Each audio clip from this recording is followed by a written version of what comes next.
Assalamualaikum warahmatullahi wabarakatuh. Saya ingin mempresentasikan tugas remedi saya. Sebelumnya, perkenalkan nama saya Amanda Yunika Putri, kelas 11 F8, absen 4. Saya di sini ingin mempresentasikan tugas hasil dari bab 3 yang bertemakan tentang menghindari perkelahian pelajar, minuman keras, dan narkoba. Yang ke-1 ada definisi. 1. Definisi perkelahian antar pelajar. Pelajar yang dicari Islam. Islam mengajarkan perdamaian dan solusi, bukan kekerasan. Presentasi pelajar yang muslim yang menginspirasi berasal dari ajaran Islam yang mendorong hidup bermanfaat. Presentasi tidak hanya diukur dari capaian akademis, tetapi juga dari perilaku yang baik dan ibadah yang benar. Tawuran dan perkelahian tidak membawa keuntungan, hanya saja membawa kerugian dan sanksi di akhirat. Menghadapi masalah harus dengan solusi, tetap optimis dan bersandar kepada Allah. Yang kedua, definisi perkelahian dan tawuran pelajar. Perkelahian tindakan kekerasan antar kelompok pelajar untuk mengalahkan lawannya. Dan kedua, tawuran perkelahian yang melibatkan banyak pelajar ini termasuk dalam kenakalan remaja atau juvenile delinquency. Kenakalan pelajar adalah tindakan melanggar hukum yang didasari pelaku. Terdapat dua jenis kenakalan. 1. Delinquency situasional, perkelahian yang terjadi karena situasi tertentu. 2. Delinquency sistematik, perkelahian yang terjadi dalam organisasi atau geng dengan aturan tertentu. Selanjutnya, yang kedua, ada faktor penting adanya perkelahian pelajar. Yang ke-1, rational choice. Perkelahian disebabkan oleh pilihan individu. Yang kedua, social disorganization. Lingkungan yang tidak mendukung seperti kurangnya perhatian orang tua dan guru maupun di sekitarnya. Yang ketiga, strain. Tekanan sosial seperti kemiskinan dan pamer kekayaan. Yang keempat, differential association, pengaruh pergaulan dengan pelajar nakal. Yang kelima, labeling. Pelajar yang sering dicap nakal akan terpengaruh oleh label tersebut. Yang terakhir, male phenomenon. Anak lelaki cenderung lebih nakal dibandingkan anak perempuan karena budaya maskulin. Selanjutnya, yang ketiga, ikhtiar mencegah perilaku menyimpang. Perilaku menyimpang termasuk perkelahian pelajar perlu dihentikan agar tidak berkembang menjadi masalah yang lebih besar. Beberapa upaya pencegahan yang dapat dilakukan ada 7. Yang ke-1, pengembangan minat dan bakat, yaitu memberikan kesempatan bagi pelajar untuk mengembangkan potensi mereka dalam lingkungan yang sehat dan aman. Yang kedua, kehidupan keluarga yang harmonis, menciptakan hubungan baik dalam keluarga untuk menjaga ketentraman. Yang ketiga, pengakuan unik. Setiap anak memiliki potensi unik. Hindari perbandingan yang dapat menimbulkan iri hati. Yang keempat, pendidikan yang baik. Pendidikan di sekolah harus membantu anak mengontrol emosi dan perilaku. Yang kelima, lingkungan sekolah yang mendukung. Sekolah harus berfungsi sebagai tempat pendidik dan perlindungan dengan bimbingan dari guru yang berpengalaman. Yang keenam, organisasi pelajar. Bentuk organisasi ini yang memadai aktivitas pelajar seperti kegiatan OSIS dan kelompok belajar. Yang terakhir, peningkatan kemampuan. Fokus pada pengembangan keterampilan sesuai minat, bukan hanya nilai akademis saja. Selanjutnya, yang keempat, ada penanganan pelajar yang menyimpang. Ada 5 cara untuk menangani pelajar yang menyimpang. Yang ke-1, kepercayaan. Pelajar harus merasa percaya kepada pihak yang membantu mereka seperti guru, teman, dan keluarganya. Yang kedua, kemurnian hati. Bantuan harus tulus dan tanpa syarat. Yang ketiga, empati.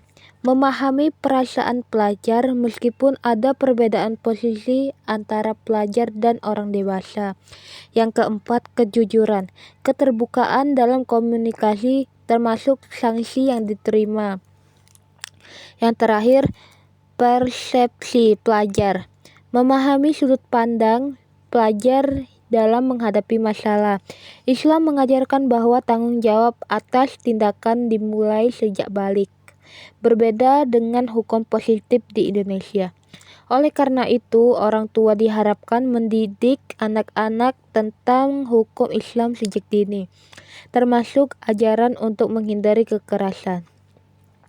Islam menekankan bahwa kekerasan tidak dibenarkan dengan cara-cara yang benar, harus digunakan untuk membela kebenaran. Islam sebagai agama dalam damai mengajarkan nilai-nilai santun dan rahmat bagi seluruh alamnya. Dan ada pula hadisnya. Bismillahirrahmanirrahim. Wa ma arsalnaka ila rahmatan lil alamin. Dan artinya, dan tiadalah kami mengutus kamu, wahai Muhammad, melainkan untuk menjadi rahmat bagi semesta alam. Quran Surat Al-Anbiya 21 ayat 107. Yang keenam, ada problema Islam dan strategi menjawab tantangan. 1. Minuman keras atau miras. Pengertian, khamar adalah minuman atau makanan yang memabukkan dan menghilangkan kesadaran. Ini mencangkup segala sesuatu yang dapat merusak akal sehat, termasuk narkoba. Rasulullah Shallallahu Alaihi Wasallam menegaskan bahwa setiap yang memabukkan adalah khamar dan haram. Yang kedua, ada alkohol. Merupakan salah satu jenis khamar, tetapi penggunaannya dalam konteks medis, seperti disinfektan atau pelarut, tidak termasuk dalam kategori haram. Yang ketiga, ada obat psikotropika dan narkotika. Meskipun tidak mengandung alkohol, penggunaannya tetap haram karena dampak negatif yang ditimbulkan terhadap akal, kesehatan, harta, dan kepribadian. Dan yang ketujuh, ada problema Islam dan strategi menjawab tantangan. Khamar adalah istilah Al-Quran, disebut sebagai rijs, yang berarti perilaku yang sangat buruk, jijik, kotor, dan najis dalam Al-Quran. Surat Al-Ma'idah, surat ke-5 ayat 90. Khamar diidentifikasi sebagai sesuatu yang harus dihindari. Kerugian akibat khamar sangat besar, antara lainnya: 1. Menjadi sumber penyakit. 2. Merusak saraf dan mental. 3. Bersifat racun yang meracuni tubuh. Yang keempat, merusak liver. Yang kelima, menghancurkan akhlak dan menjadi sumber segala kerusakan. Islam yang mengklasifikasikan perilaku mengkonsumsi khamar sebagai bagian dari perbuatan setan yang merupakan musuh utama manusia, sebagaimana dinyatakan dalam Quran Surat Al-Isra surat ke-17 ayat 26-27. Oleh karena itu, perilaku ini harus dihindari dan dijauhi, dan tidak ada alasan untuk mencobanya, terutama khamar. Berikut ada bacaannya. Bismillahirrahmanirrahim. Ya ayyuhallazina amanu innamal khamru wa maisyiru wa ansabu wal anlallamu rizlum min ammalisi syaitani fattanibuhu la'allakum tuflihun. Innama yuriddu syaitanu ayyuqi'a bainakumul adawata wal bagda'a fil khamri wa maisyiri wa yasudakum dzikrillahi wal anissolati fahal antum muttahun. Artinya, wahai orang-orang yang beriman, sesungguhnya minuman keras, berjudi atau berkurban untuk berhala, dan mengundi nasib dengan anak panah adalah perbuatan keji dan termasuk perbuatan setan. Maka jauhilah perbuatan-perbuatan itu agar kamu beruntung.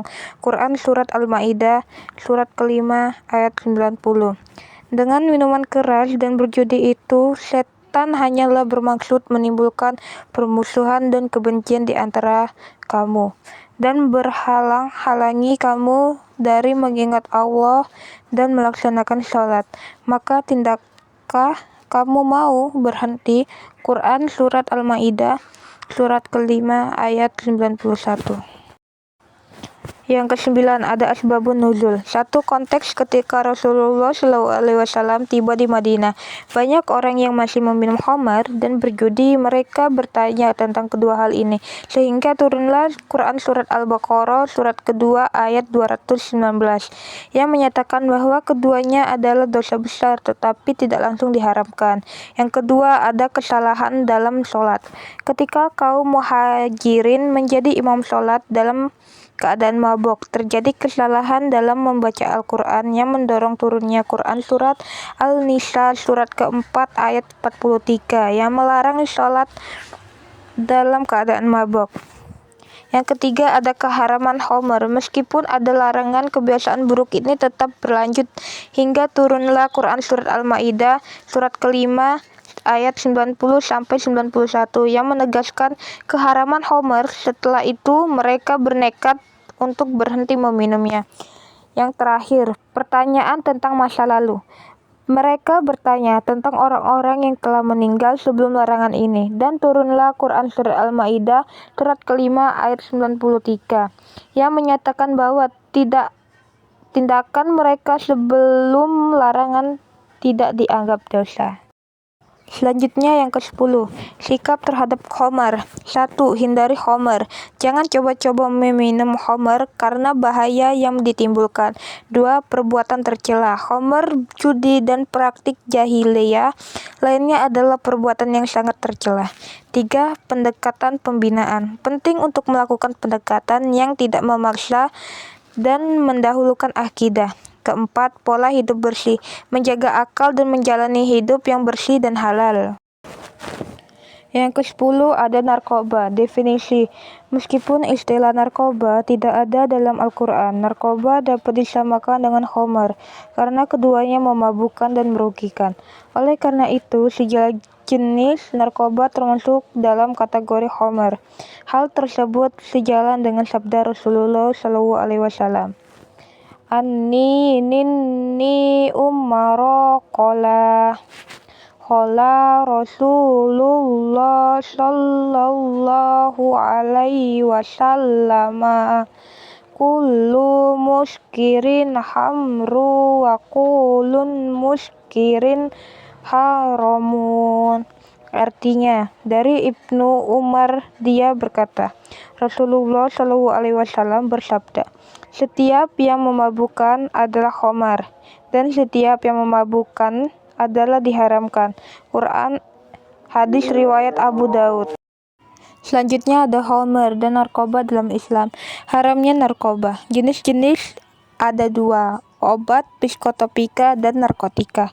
Meskipun kedua ini tidak mengandung alkohol, tetap haram karena dampak negatifnya yang merusak akal, kesehatan, harta, dan kepribadian. Khamar dalam Al-Quran disebut sebagai rijs atau perilaku buruk, jijik, kotor, dan najis. Yang kedua ada urutan ayat tentang khamar. Yang ke-1, Quran Surat An-Nahl Surat 16 ayat 67 menyatakan bahwa kurma dan anggur dapat menghasilkan khamar dan rezeki halal. Yang kedua ada Quran Surat Al-Baqarah Surat kedua ayat 219 mengisyaratkan agar khamar dijauhi.